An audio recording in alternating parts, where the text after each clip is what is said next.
江。何超瓊喺短短5日之內，將手頭上嘅美高梅國際股份全部清倉套現成10億港元。你係咪同出面99%嘅散戶一樣？高梅中國股價一日執跌半成就慌失失，以為澳門博彩要出大事，到後準備撤退，全唔知呢個其實係一場完美利用大立私有化、反客為主嘅頂級套現對沖局。今日情救是黨同你深度拆解抌後，何超瓊套現10億背後嘅真正盤算散戶，看見青郁就恐慌抱仇，但真正嘅高手壯氣。睇嘅從來唔係賣出本身，而係賣出之後準備做乜。我會用最真實嘅資本數話你知點解這一次看似撤退嘅操作，則其他為未來更殘酷。戰場儲備黃金糧草嘅進攻開始，你以為佢係驚青走佬？錯晒，佢係踩住大立條絲，食住個浪，做咗一場完美嘅收割。今年5月28號到6月3號，何超瓊分咗5筆交易，乾脆利落，將手頭上全部尾高梅國際股票清到一乾二淨，高比你由2/1直接歸你。呢筆生意1.11億美元，入金折合超過10.9億港元穩陣落咗袋。消息一出，仲一片驚呼，個個都話內幕人離場必有兇險。仲有人話澳門博彩業要變天，但真正嘅真相，各傳媒巨頭 Barry Diller 旗下嘅 People Inc 仲喺6月1號突然向市場掟咗份震撼，一份880億美元，溢價10.6嘅全現金私有化要約。郭英奇本身已經帶住美高梅國際約26%嘅股權，佢哋想以每股28.3美元嘅現金價吞埋剩低嗰14個消息爆出，一爆出未，國際美股股價即刻暴漲，超過15億，一度高見冇1.50美元。而何超瓊呢，5次減持告宏越28號嘅42.4美元，到6月3號嘅接近49美元，卡口踩喺咗呢個由私有化消息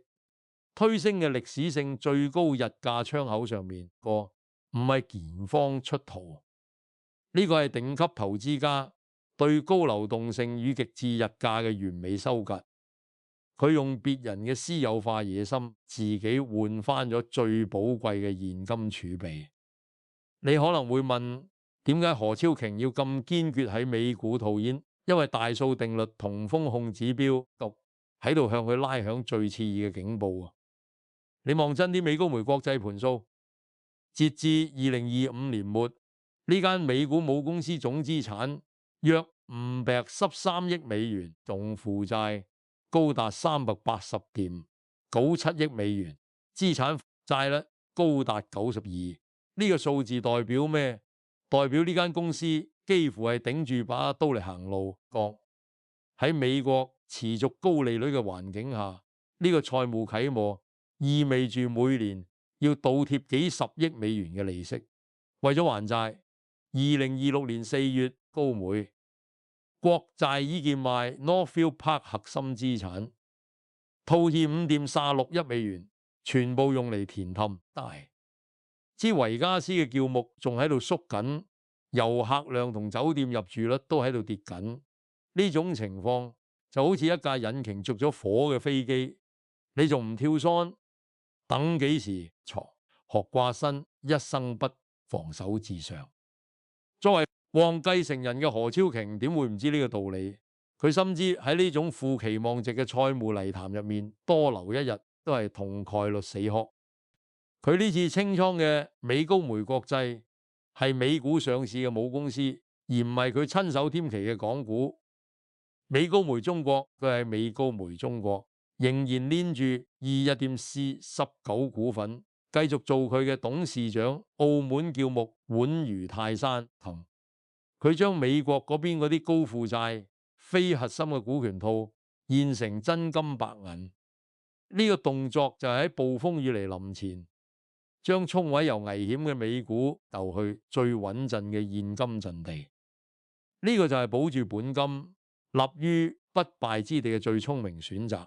散戶永遠只會睇表面，見到人沽貨就以為世界末日。真正嘅高手睇嘅係盤數，係資產負債表，係現金流。何超瓊呢一鋪示範咗俾全世界睇，點樣喺大立嘅私有化棋局入面撞，反客為主，將別人嘅日價收購變成自己嘅提款機。聽到呢度，你應該開始明白何超瓊呢次出手根本唔係乜嘢撤退信號，似教科書級別嘅資本調配。佢唔單止冇離開賭台，佢係將賭注由一張就嚟沉嘅爛台搬去一張更穩陣、更適合佢之後落重注嘅新台。如果你覺得呢種硬核嘅財技拆解有幫你打開到少少眼界，裝嘅睇清咗資本市場背後嘅真實運作，咁就唔該你而家即刻撳個訂閱掣。仲要打開埋個小林氹嘅鄧城舊事檔，每星期都會用最真實嘅數據同最冷靜嘅老江湖視覺，帶你睇清呢個世界底層嗰套金錢遊戲嘅規律。撳個掣，咁簡單一個動作，會係你今日做過最理智、最唔使交智商稅嘅決定。訂閱咗之後，我會同你講何超瓊呢筆1.4億美金嘅現金最終會射去邊度？佢喺澳門仲有咩更深層嘅部署？呢啲秘聞淨係講俾真正想學嘢嘅老友記聽。你唔想錯過就即刻共濟智內、青葱美、高梅、國際套現11億。你可能開始覺得呢個女人唔止係揼後，直頭係一個資本市場嘅狙擊手。但如果你以為佢清完美股就係全面撤退，咁你同嗰班見到美高梅中國股價急跌半成就慌失失嘅散戶本質上根本冇分別。嗰班散戶見到何超瓊沽貨，第一反應就係死啦，到後都走佬，澳門博彩業係咪出大事？然後就係恐慌謬售啊，高梅中國單日急跌半成。呢個就係典型對股權架構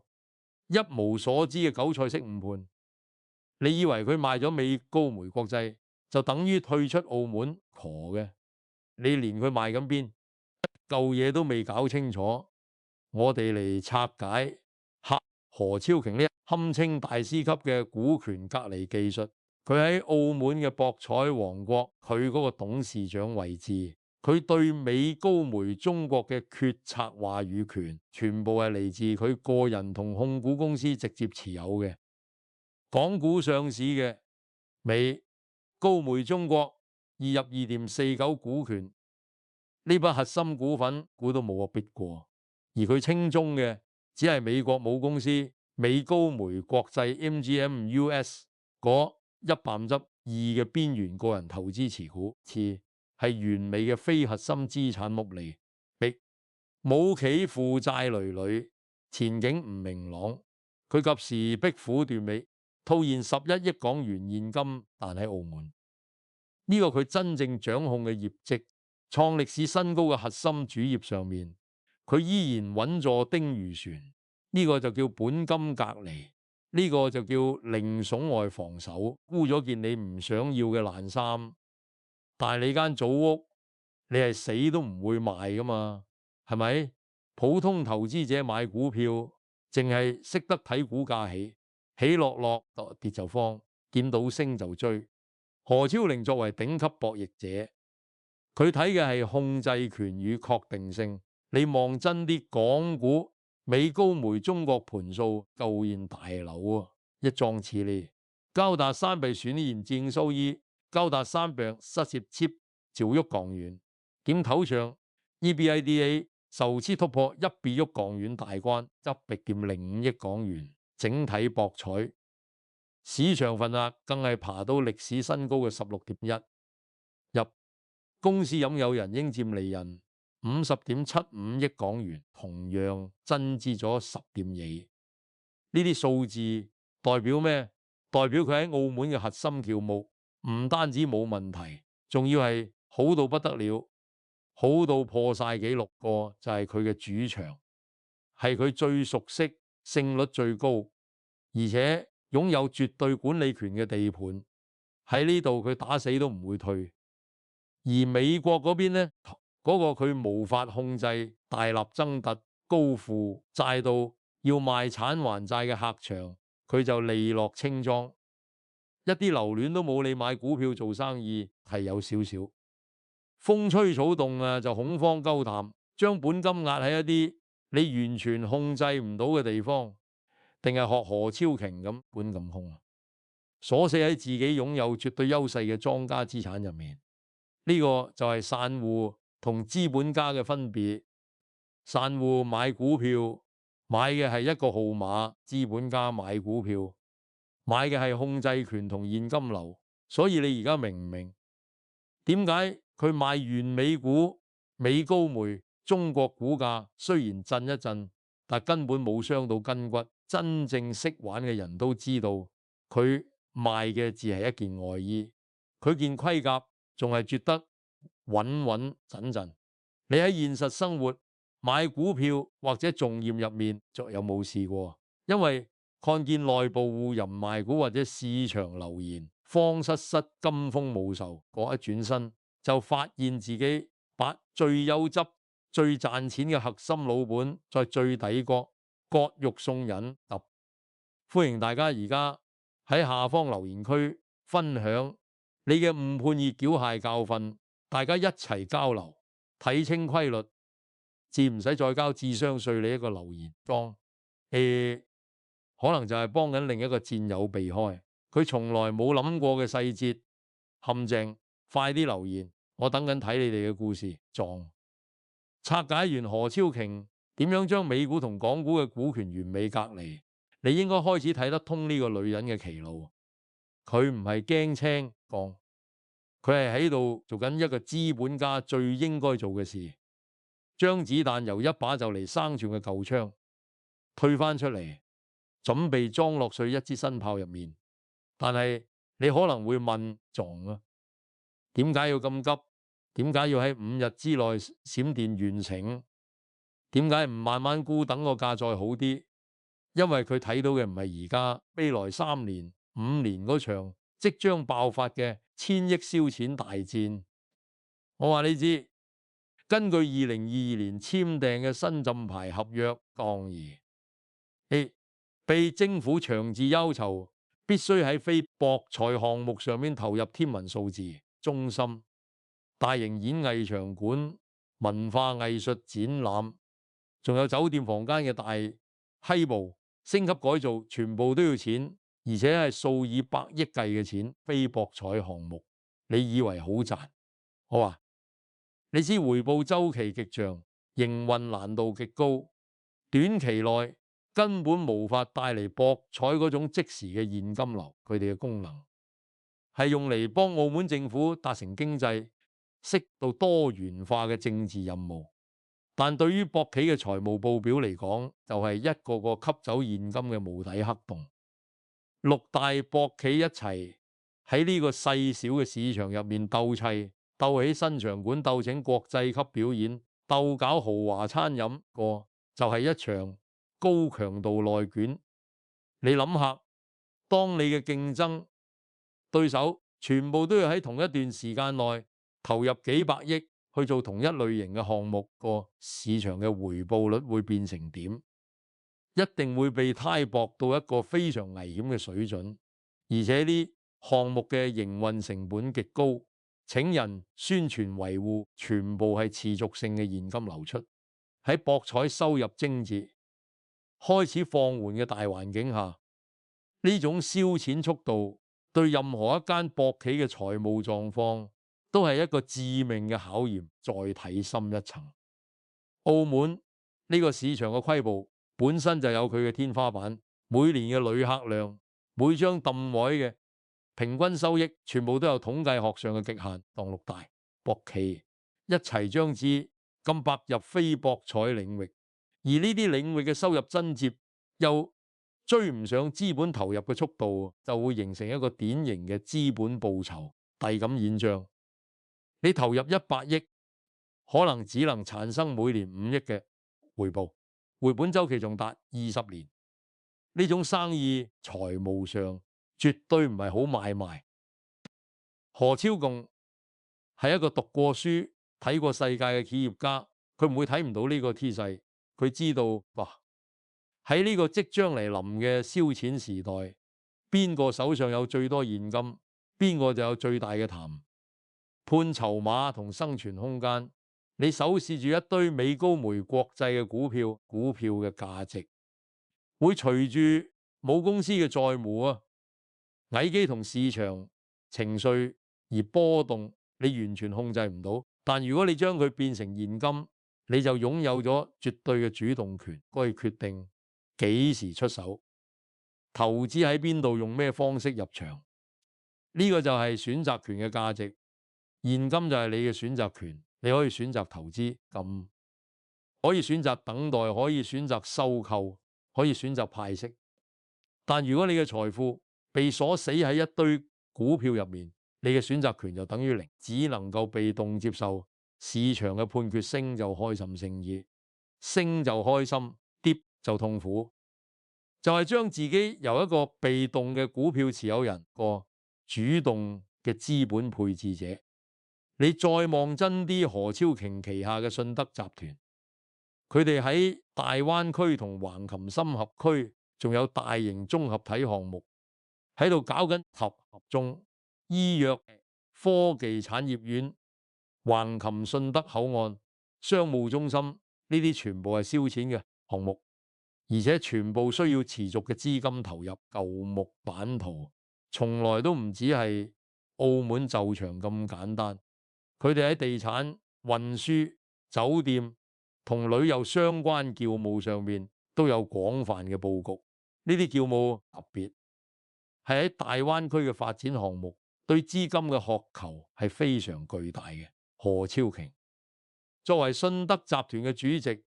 佢對集團嘅現金流狀況一定了如指掌。佢知道喺未來幾年，集團需要大量嘅資金去支持呢啲戰略性項目嘅發展。呢筆1.4億美元嘅現金對於信德集團嚟講長及時雨，佢可以用嚟償還部分債務，減低利息支出，亦可以用嚟作為新項目嘅啟動資金，加快發展進度，甚至可以用嚟喺市場低迷嘅時候趁低吸納優質資產，兵馬未動，良好先行。何超瓊呢10億現金絕對唔係退縮，佢為下一場更慘烈嘅非博彩資源戰所儲備嘅核心彈藥。佢唔係走，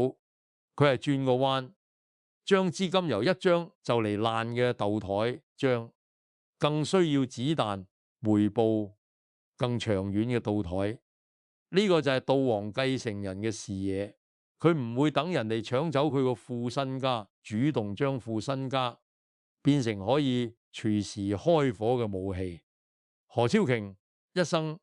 喺澳門同國際資本嘅名利場中沉浮，佢能夠由洞王眾多子女中脫角而出，繼承家族嘅核心版圖，靠嘅絕對唔係何立新嘅光環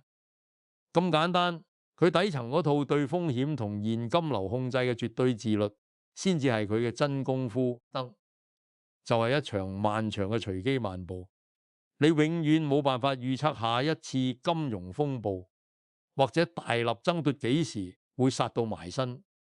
你唯一可以做嘅就係控制自己嘅立望，對大佬眾嗰種呢次實得個市會繼續升嘅盲目樂觀，建立一套零信任防線，到學識贏接輸縮嘅道王智慧。喺概率對自己不利嗰陣，唔好猶豫，即刻離場，好似何超瓊咁，悲苦斷尾，將資產回籠為安全嘅流動現金。呢個就係你人生嘅止蝕線，保住老本，你先至有無限次重新出發嘅資格。你同我都唔係刀王家族百億身家，但呢個道理係相通嘅。你嘅積蓄、你嘅老本就係你嘅核心股權，你唔可以俾佢暴露喺你控制唔到嘅風險入面。見到市況唔對路啊，當你見到你自己嘅投資出現結果性問題，你就要學何超瓊咁夠個膽估，夠膽將佢變成現金。現金喺手就有選擇權，現金喺手你就有得揀呢個世界真正嘅贏家。從來都唔係贏得最多嗰個，而係輸得最少嗰個。何超瓊贏嘅個唔係個1.4億美元，而係佢贏得咗未來5年嘅財務彈性同生存空間。呢啲嘢冇得輸。今日同大家深度拆解咗澳門賭後何超瓊5日之內清莊美高梅國際，套現近11億港元背後嘅大牌底，希望可以幫你一腳踢開嗰種大股東買股，就是公司要倒閉嘅天真散戶錯覺。博弈世界同人生戰場都一樣重，唯有靠絕對嘅自律與對自己大腦衝動嘅零信任，你才能生存。如果你覺得今日呢個老江湖嘅硬核解釋幫你重新審視自己，面對財務風險、現金流管理與股權設局時嘅態度，唔該，你而家即刻撳個訂閱掣，打開埋個小林咁講。我哋每星期都會用最真實、最經得起數學同科學推敲嘅數據，帶你睇清呢個世界底層嗰套規律咁，教你避開各種收埋喺暗處嘅人生陷阱。撳個掣真係好簡單一個動作，但係會係你今日做過最理智、最唔會交智商稅嘅決定。最想將今日呢條片入面邊一句老江湖保本天機分享俾你身邊搞生意買股票或者正面臨資產重組嘅朋友聽作意嘅，歡迎你而家喺下方評論區寫低你嘅感受，或者留低你最想對佢講嘅呢句話，隨手一個分享，幫佢避開人生大坑，保住幾代人血汗錢最重要嘅提醒啊！講到最後，我想你記住一個畫面：何超瓊喺美股個電腦面前撳低個賣出掣嗰陣，佢嘅表情一定係平靜到冇乜表情，因為佢知道呢個只係一個戰術調動，而唔係戰略失敗。你都一樣，人生嘅輸贏從來唔在於一次買賣，而在於你有冇守住嗰條底線。條底線喺度，你嘅江山就喺度。到條底線斷咗，你就真係乜都冇晒。多謝大家，江湖路遠，保住你嗰份最珍貴嘅理智同老本。我哋下期再見。